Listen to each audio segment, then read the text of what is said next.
Hello everyone and welcome back to Video Game Hunting here on Player One Start. I am back at the Bloomington Normal Video Game Con, which has been held annually in Bloomington, Illinois, on an overcast, rainy, and unusually cold May morning. This convention offers gamers an opportunity to come together and network together, as well as trade or buy and play video games. I got here about 2 minutes before the doors opened to let people in for the first time, and this place is already kind of crowded. A bit more so than when I attended this same convention last year, which I also did a video on. I'll leave a link to that in the description below if it piques your interest. And my first thoughts as I gaze upon the convention floor here in all of its glory is just how much this convention has grown since the first year I attended it, when it only took up one room of a convention center at a hotel.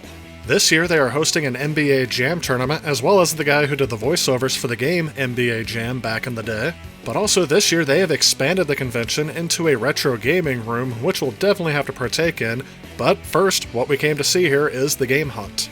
And at the first vendor, as you walk in, I took a look at some of the games in this bin here, and it looks like they have a whole bunch of limited run games that were made physically that wouldn't normally have a physical release, mainly relegated to titles that would be digital downloads only.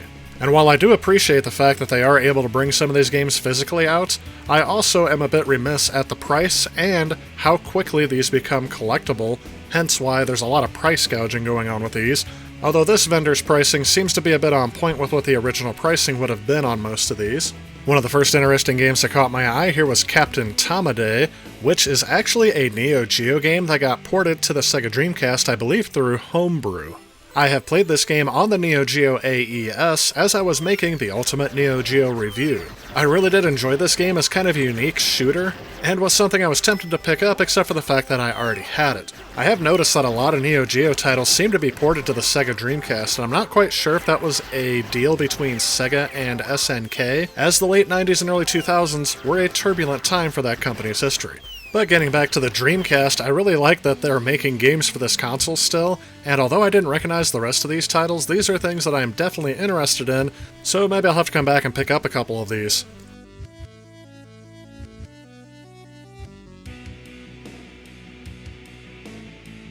Looking through some of the other games they had here, I noticed that they had Star Wars Rebel Assault, a limited run re-release, and I'm kind of curious how these will be viewed in the collectors community later on. In my experience, whenever I show a game that may have been a reproduction or not 100% original, I seem to get a lot of grief from hardcore fans saying, nope, you shouldn't even buy these, you shouldn't collect these, all they're doing is ruining the collector's market. But in my opinion, this is making it accessible for people who want to collect old hardware, but may not be able to find some of these rare games. Although in the case of Star Wars Rebel Assault here, that is about how much I see it going for in its original state. Although the case wouldn't look as nice, these things were notorious for breaking quickly. Stay tight, follow our lead, and stay clear of the walls. And for some reason, cartridge-based games are the ones that I really like to collect, just because that is how I remember gaming from my childhood. There were no CDs, everything was on a cartridge, at least on the consoles I owned back in the day. I've also been looking for a few remaining Super Nintendo titles I want to collect physically as I'm working to complete the Ultimate Super Nintendo review. One of the games that caught my eye here is actually one I already own, which is Super Mario World 2 Yoshi's Island. I've seen the price in this game fluctuate up and down, and this seems to be about what it's going for now. But what I like about these conventions is the ability to stack games together and discount them at a bundled price. Something I can't really do at a retro game store that is a commercial establishment, unless, it's a small mom and pop shop, maybe you can work something out there. As a kid, I completely skipped over Super Mario World 2. I really didn't even try to buy it or even rent it back in the day. And when I finally did play it, I did think it was something better than I imagined it would be, but it's still not something I really think of as a Super Mario game, as this game did kick off the Yoshi's Island series, which is its own good standalone series that I have grown to love over the last few decades. But as a kid, this was just another in a long line of Mario games where the sequel is completely different from the last one, and I don't really care for different. As Super Mario Bros. 2 on the NES was completely different from the other two, but I also grew to love that over time.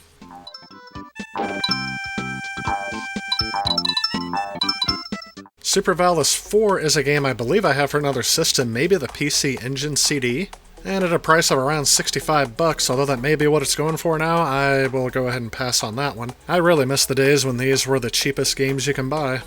As I was leafing through these games, one of the things I like to point out is it doesn't really seem like condition matters on the pricing in some of these games, and I really feel like that's a shame because who wants to buy a Star Fox that is slightly yellowed for the same price as one you can buy that looks a lot better?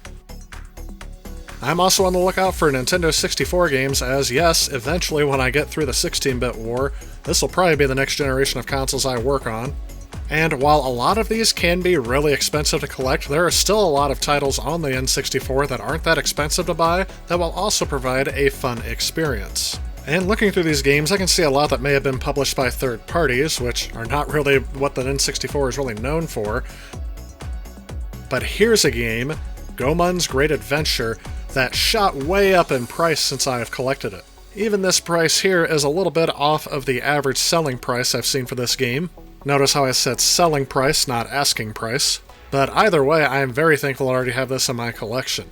This game is kind of a unique game that was only released on the N64, and is one that I think that if you can get it for a decent price, I would definitely try out, but it's not the end-all be-all if you can't get this for your collection, at least if you're not trying to go for a complete collection. And on top of that, you'll notice that I'm not really looking for complete in-box titles, and these prices may let you know why. I have all the admiration for people who can go out and buy all these complete in-box games, but in my opinion, the games play the same with or without the box, and the box is just a nicety to have, but for me, definitely not a requirement. Still, seeing them all laid out like this in a commercial setting really makes me nostalgic for back in the day, when I used to stare at these and couldn't afford them through a glass case. Well, now they just got rid of the glass case and I still can't afford them. Here we have a complete in-box copy of Chrono Trigger for the Nintendo DS. Very happy that I picked up an original copy for the Super Nintendo just a little bit ago. And here's the PS3 version of Africa. This was actually a game that is more popular now than it ever was when it came released. It's so expensive because there's a rare physical edition. It was mainly meant to be released digitally. And next to that I have 3D Dot Game Heroes complete in the box. My copy is loose, but for a complete copy I'm going to pass on that. Ooh, Final Fantasy Legend for Game Boy there, and Teenage Mutant Ninja Turtles Hyperstone Heist. Very glad I already own that, not already in the box though. And then there was also a complete in-box Ghost and Ghouls, or Ghouls and Ghosts. A really fun but insanely challenging game. Definitely a classic platformer I think everyone should try on the Genesis. Not for this price though. I found this neat. This is a 3DS XL that looks like a Super Nintendo. Above that, they had this complete in-box copy of Colibri for $250. And next to that, they had a complete in-box Magnavox CDI. I really wish the one that I ordered from eBay did not get damaged by shipping. Although they did refund my money through insurance, I am still upset that I have to pay over $600 just to get one of these things. Next to that, a complete in-box Power Base converter for the Genesis, as well as some PC Engine stuff.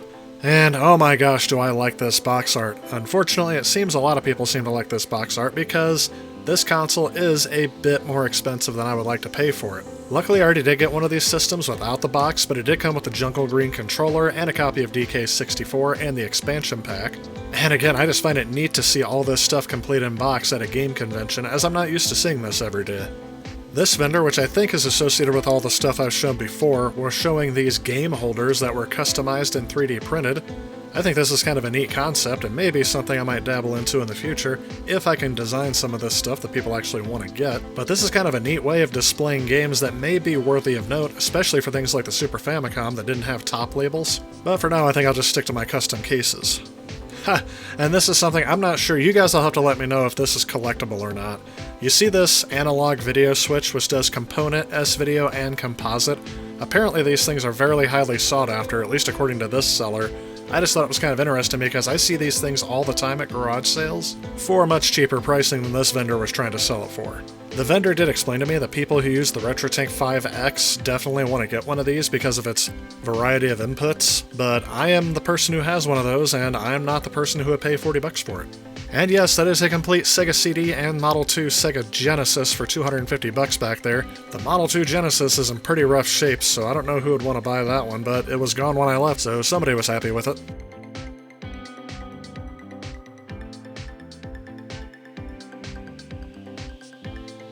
Next, at these game conventions, I am always looking for game imports, and here I found a bunch of Famicom games, but sadly I don't know anything about these games.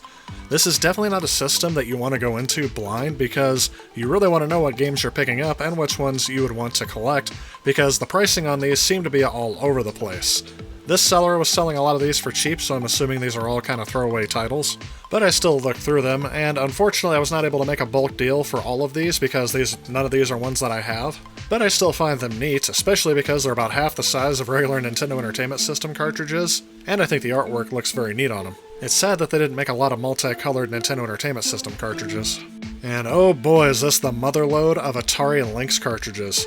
I have never seen this many in person, especially complete in box. I did think it was a thing of beauty to see these, but unfortunately all of these are out of my price range. Someday I will have to step up my collecting the Atari Lynx, as I do want to cover that system as well in kind of a portable war with the Game Gear and the Game Boy, but for now I just thought I'd just showcase these. And oh boy, I don't mean to complain too much in this video, although it seems like I've been doing that a lot, but I really don't like it when people have glass cases, because whenever I see glass cases, I think these things are going to be way too overpriced or way outside my price range for something I can't afford. If a vendor is using these, first off, these are meant for easy transports and for easy display with some security, so if they're investing that much into it, they definitely have to have a markup on these games more than other game traders would, because they're going to have some overhead with running a business, paying taxes, employees, whatever they have to do, so you're going to be paying almost full retail for these games. I like showcasing them in these videos. Well, not even really showcasing them in these videos because there's this horrendous glare off the case, showing all the imperfections and scratches. But I consider these vendors to be more like museum pieces. You might not necessarily buy from this unless you're a hardcore collector, or you have some sort of financial backing and 3 mortgages on your house. But in all seriousness, like I said, this is a look, don't touch kind of thing for me.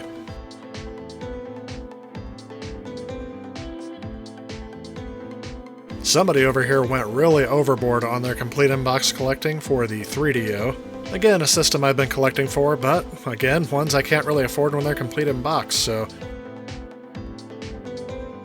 The best days of my collecting for the Nintendo Entertainment System are definitely behind me.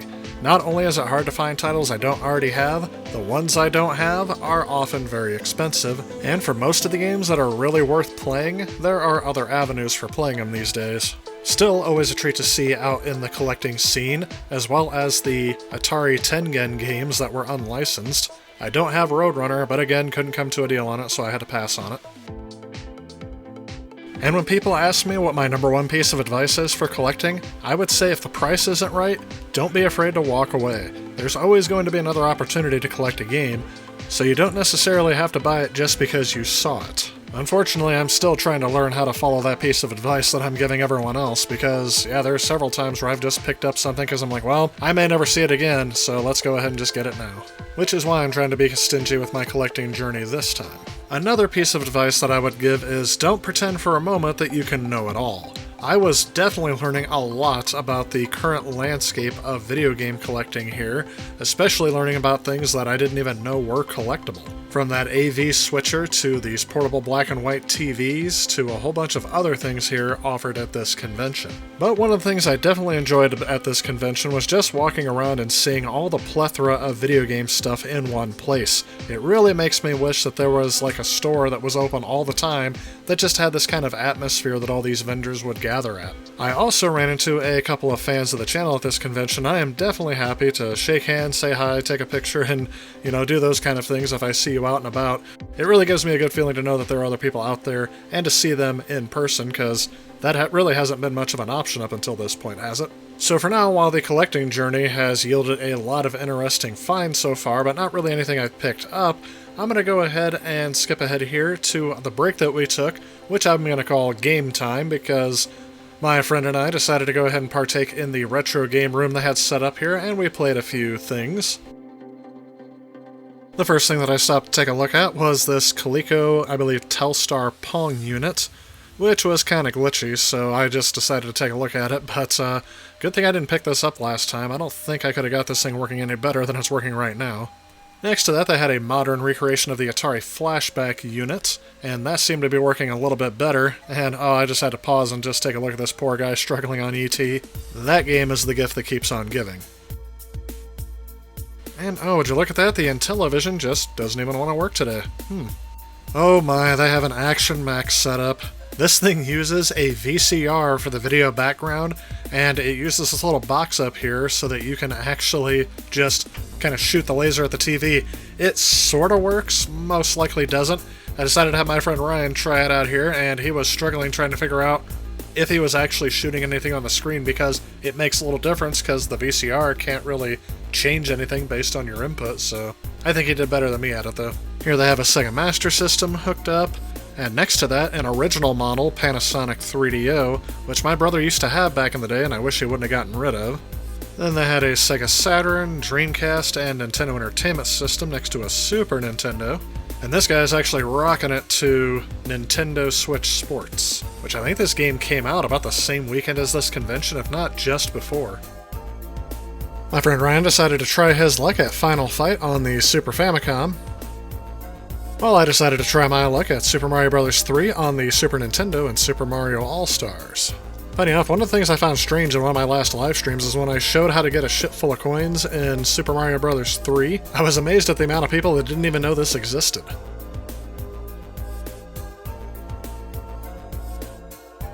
Walking down the venue, of course I was distracted by all the flashing lights that kind of made this more of an arcade ambiance in here, but what my attention was drawn to on the other side were these pinball machines.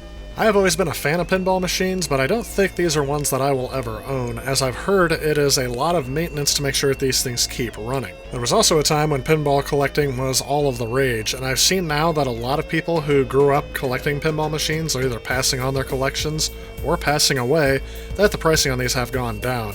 I didn't have a lot of luck with this machine, but Ryan gave it a shot, and of course got a higher score than I did on this machine. But these are something that were just interesting to me because it has been a long time since I've actually played a real vintage pinball machine. Off-Road was a constant arcade game back in the day that I used to play. And near there was one of my all-time favorite arcade light gun shooter games, and that is Area 51. I've got to get me one of these machines one day. I also thought this thing was really neat. Looks like someone spent a lot of time and care to put this together. This is the entire first level of Super Mario Bros.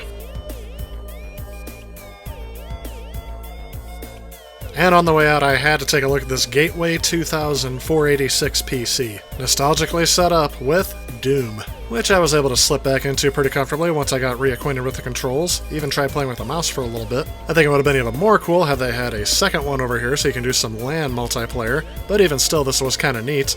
And yes, I was the one who put in the cheat codes into this thing so that you can have God mode enabled, so you're welcome whoever played the game after me.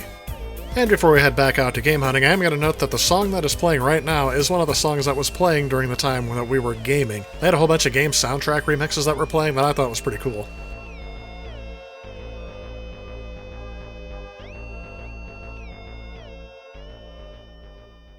After finishing up our gameplay and making our way past the tournament tables, I ended up seeing the vendor that was right next to them, and they had a lot of modern games on here, or at least what I would call modern, PS4 and PS3 at this time. PS2 I would guess I would consider retro at this time, but that's just me. And then we got to games that I would be more likely to collect. Resident Evil 2 for the PlayStation 1, which I just recently picked up from a local retro game store, Metal Gear, Final Fantasy VII, and right above these games, which I'm reaching in to grab one, take a look at this sign here. It is extremely interesting to me that they put this sign here that says they want cash, Zelle, and PayPal only, all items testing and working, and all sales are final thank you.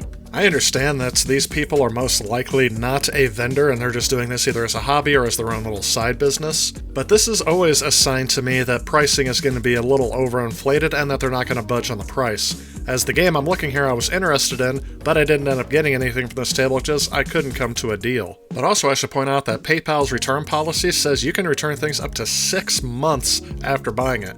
I think that's a bit extreme, but PayPal goes on in their terms to describe it as not that extreme.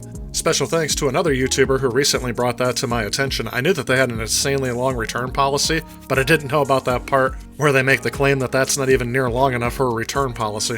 But I should also point out that I have been burned by some of these vendors before by buying something and paying close to what the collector's guides out there say that they're worth. And then when I get it back, the game will boot up, but then like 5 minutes in, that freezes and the game stops working. In fact, at my very first time attending this convention, I picked up a Virtual Boy, and yeah, I had that same issue. One of the screens was not working, but it was an all-sales final, and I paid $200 for it, plus a couple of games, and for what it's worth the box, although it was in poor condition.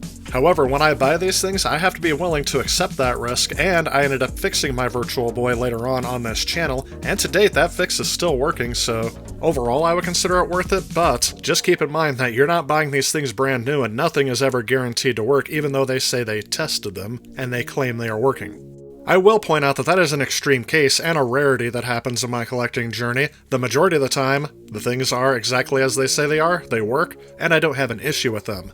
However, if you're not careful at conventions like these, you can get taken very quickly and easily if someone knows what they're doing, and they have a malicious intent. Thankfully, that has not been my experience, as most of these vendors have just been friendly, and I've talked to a few of them after this convention as well, just kind of creating a network group of people that really enjoy this stuff.